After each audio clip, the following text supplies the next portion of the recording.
जय हिंद दोस्तों। आज का जो युग है उसे इंफॉर्मेशन टेक्नोलॉजी के नाम से हम जानते हैं। अगर आप बहुत एजुकेटेड हैं मगर आपको कंप्यूटर पर काम करना नहीं आता है तो आने वाले टाइम में आपको बहुत ही परेशानी होने वाली है। आपको कंप्यूटर पर काम करना आना चाहिए। साथ ही कंप्यूटर में डेटा को कैसे मैनेज करते हैं ये भी आना चाहिए। कंप्यूटर में डेटा को मैनेज करने के लिए एक बहुत ही आसान और पावरफुल टूल आता है जिसका नाम माइक्रोसॉफ्ट एक्सेल है। आज मैं इसी माइक्रोसॉफ्ट एक्सेल पर आपसे बात करूंगा। ट्यूटोरियल शुरू करने से पहले मैं इस बात की जानकारी दे दूं कि ये ट्यूटोरियल आप माइक्रोसॉफ्ट एक्सेल के 97 वर्जन पे भी यूज़ कर सकते हैं। इसके 2010 वर्जन पे भी यूज़ कर सकते हैं, 2013 वर्जन पे भी यूज़ कर सकते हैं और 2016 पे भी यूज़ कर सकते हैं। चूँकि सब में फीचर, बेसिक फीचर सब में एक सा है ना।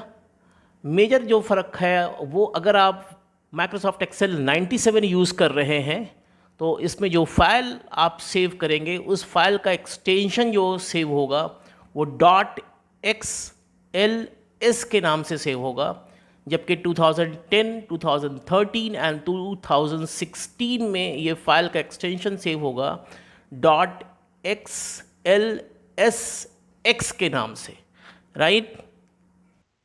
तो माइक्रोसॉफ्ट एक्सेल के पहले अध्याय में आज हम जो टॉपिक कवर करने वाले हैं उनके नाम है माइक्रोसॉफ्ट एक्सेल क्या है, माइक्रोसॉफ्ट एक्सेल कैसे शुरू करते हैं, और माइक्रोसॉफ्ट एक्सेल का जो स्क्रीन है उस स्क्रीन का एक परिचय, एक इंट्रोडक्शन हम जानेंगे, राइट।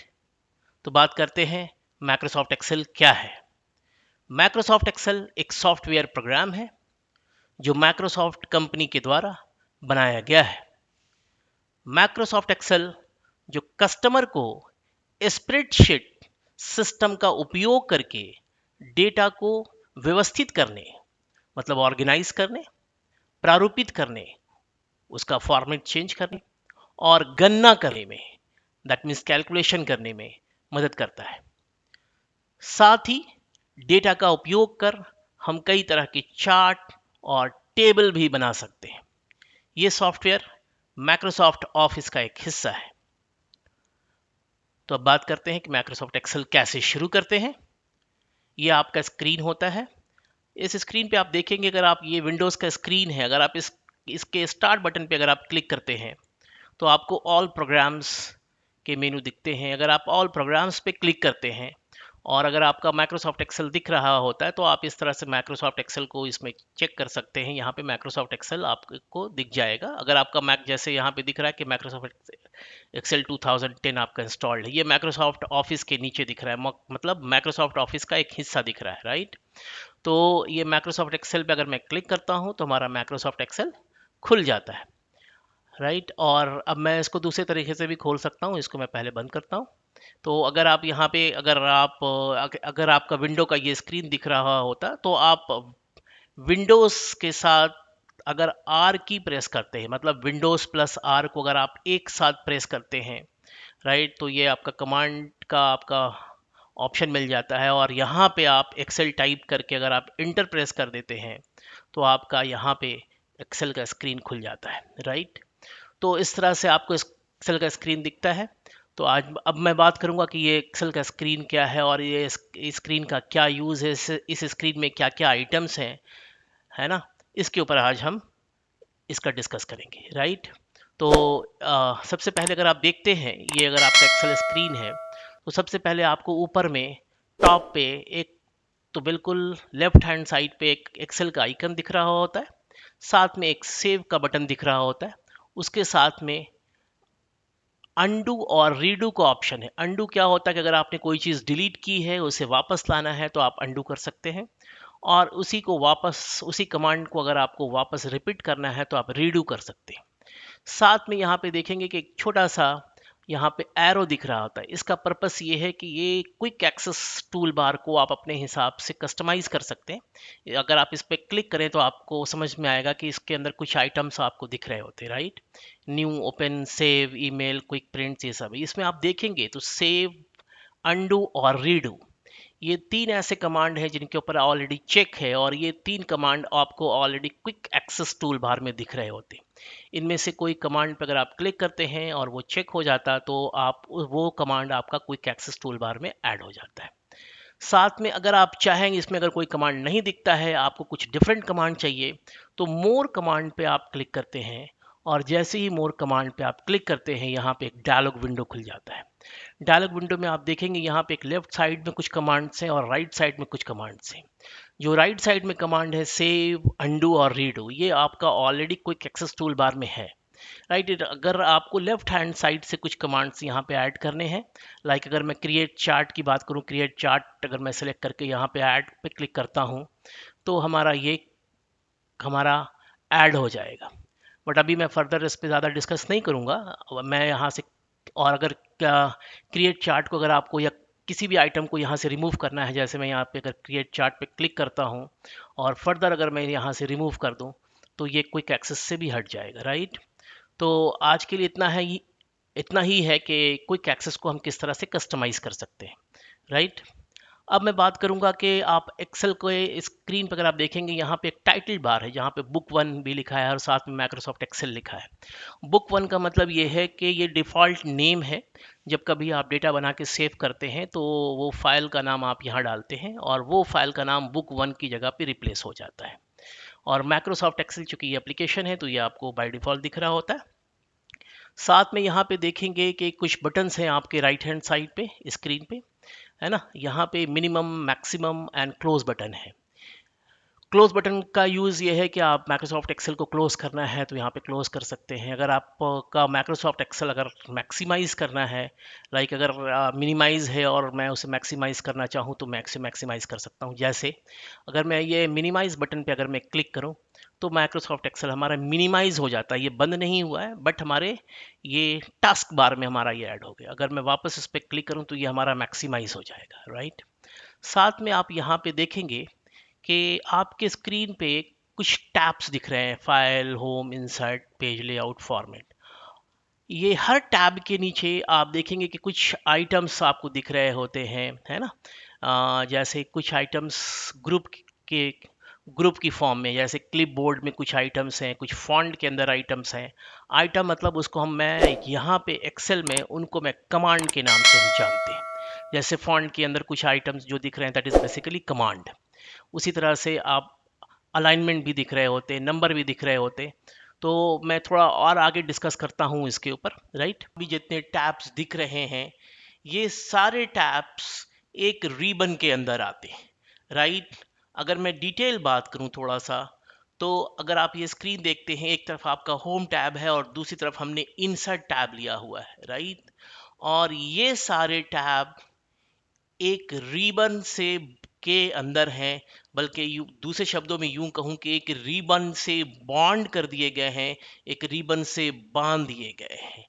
और हर टैब में आपको कुछ अलग अलग ग्रुप दिखेंगे, राइट। जैसे क्लिपबोर्ड है, फॉन्ट है, अलाइनमेंट है, नंबर है, ये आपके होम टैब में है। और दूसरी तरफ इंसर्ट टैब में आपके टेबल है, इलस्ट्रेशन है, चार्ट है, ये सब ग्रुप कहलाते हैं। और हर ग्रुप के अंदर कुछ अलग अलग कमांड्स हैं जिनका हमें उपयोग करना है, राइट। तो अगर आप देखेंगे तो फॉन्ट के अंदर कुछ ग्रुप ऑफ कमांड्स हैं, अलाइनमेंट में कुछ ग्रुप ऑफ कमांड्स हैं, स्टाइल में भी कुछ ग्रुप्स ऑफ कमांड्स हैं, राइट। इंसर्ट में भी, इलस्ट्रेशंस में, चार्ट में, इन सब में ग्रुप्स ऑफ कमांड है। अब एक बात का ध्यान रखें कि कुछ ऐसे ग्रुप हैं जिनके नीचे एक छोटा सा डाउन एरो दिख रहा है, टीनी डाउन एरो, जैसे फॉन्ट में दिख रहा है, अलाइनमेंट में दिख रहा है। आप इंसर्ट में देखें तो टेबल में नहीं है, इलस्ट्रेशन में नहीं है, बट चार्ट में है। इस डाउन एरो को हम डायलॉग बॉक्स लॉन्चर कहते हैं। इनका उपयोग क्या है कि इस ग्रुप के अंदर जितनी भी कमांड्स हैं, इन डायलॉग बॉक्स का उपयोग करके इन कमांड के अंदर जो दूसरे पैरामीटर्स होते हैं कमांड को के उपयोग में उन पैरामीटर को हम सेट कर सकते हैं। मैं यहाँ पे एग्जांपल दे करके दिखाता हूँ कि अगर मैं अलाइनमेंट के ऊपर अगर ये डाउन एरो पे अगर मैं क्लिक करता हूँ तो क्या हो, डायलॉग विंडो खुल जाएगा और यहाँ पे आपको अलाइनमेंट का टैब दिख रहा है। इसमें कुछ और पैरामीटर हैं जो हम लोग आगे डिस्कस करेंगे, अभी के लिए ज़्यादा डिस्कस नहीं करना, तो अभी के लिए इसमें इतना ही, राइट। तो इसके बाद अगर आप देखेंगे तो ये आपका सेल पॉइंटर है और सेल पॉइंटर J3 पे है। J क्या है, आपका कॉलम है, और 3 क्या है, ये आपका रो है। और यहाँ पे जो J3 दिख रहा है इसे हम यहाँ पे नेम बॉक्स के नाम से जानते हैं, राइट। वैसे ही इसके राइट साइड में अगर आप देखेंगे इसको हम फॉर्मूला बार के नाम से हम जानते हैं, राइट। वैसे ही आप यहाँ पे जो मैं जिस पे मैं क्लिक कर रहा हूँ यहाँ पे आप देखिए ये बेसिकली कॉलम हेडिंग कहते हैं, जो ABCD की फॉर्म में हो, जो ABCD की फॉर्म में होता है, जो लेफ्ट टू राइट होता है। साथ में अगर आप देखेंगे तो एक ऊपर से नीचे एक नंबर है, राइट।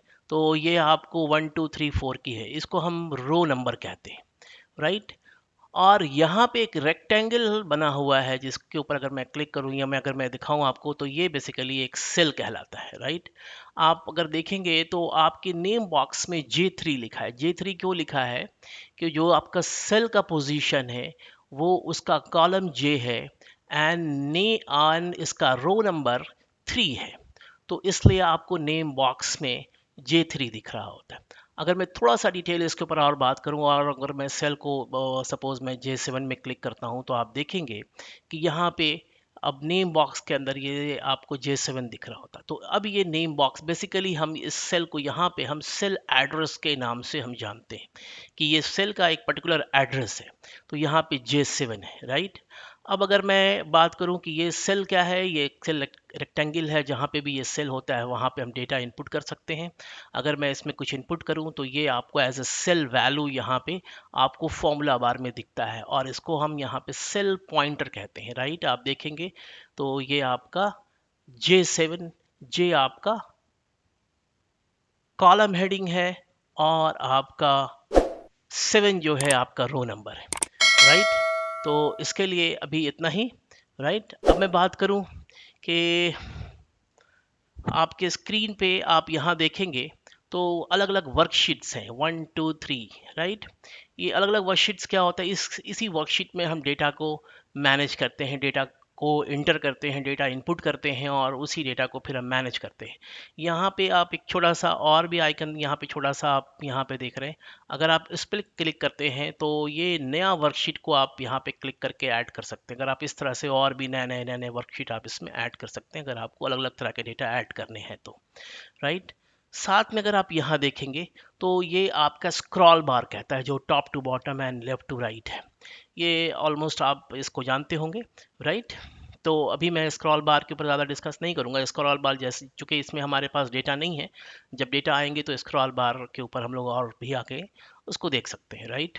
अब यहाँ पे देखेंगे कि यहाँ पे एक व्यू बटन्स हैं, इसमें कई एक तरह के 2 3 तरह के आपको इनफैक्ट 3 तरह के बटन्स दिख रहे हैं। साथ में ये आपका एक जूम कंट्रोल्स भी दिख रहा होता है जो अभी आपको 100% दिख रहा होता है। तो अब मैं बात करूंगा कि ये कुछ बटन से और चाहिए, इसके नीचे आपको एक स्टेटस बार जिसमें अभी आपको रेडी लिखा हुआ दिख रहा है। अगर इस स्टेटस का रेडी का पर्पस ये है कि हमारा शीट्स में डेटा इनपुट किया जा सकता है, राइट।